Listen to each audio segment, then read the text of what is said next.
Recall from last year that the cosine law for any triangle can be represented using the following formulas. We are now going to use the cosine law to solve a triangle with a side, another side, and its contained angle. Note that the cosine law can also be used to solve for a triangle with all sides given but no angles provided, so the side, side, side triangle case. In this example here, we are asked to solve for triangle ABC and then estimate to the nearest decimal place if necessary. So what I'll do first is I will go ahead and label the various sides of this triangle.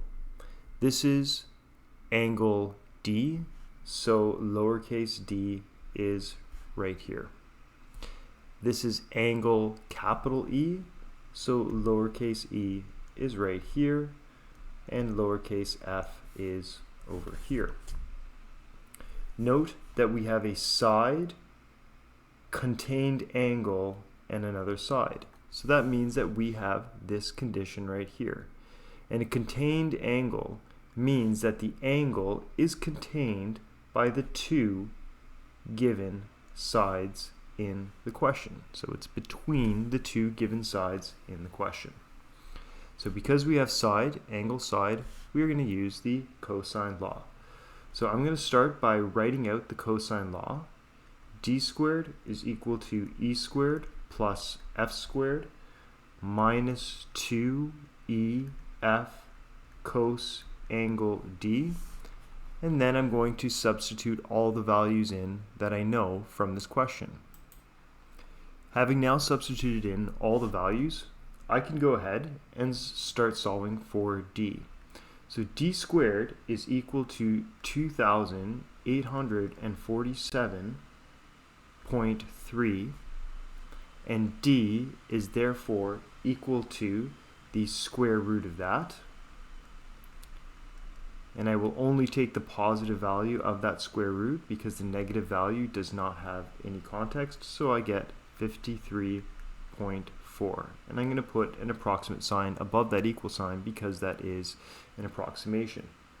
So now that I have this right here, 53.4, I can actually go ahead and solve for one of the other angles in this triangle. And since I have an angle and a side and an unknown angle right here, I can now use the sine law. So I'm going to go ahead and set up my sine law.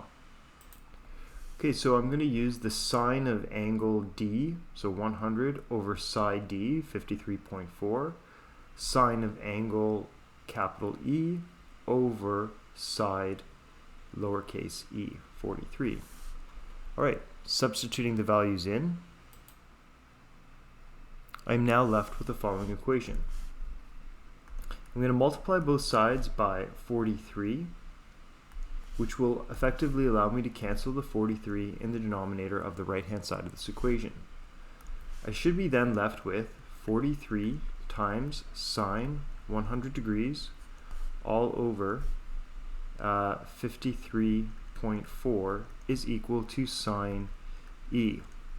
And as you recall from previous lessons, in order to eliminate the sine, we have to use inverse sine on both sides, because again, the inverse undoes the operation of sine.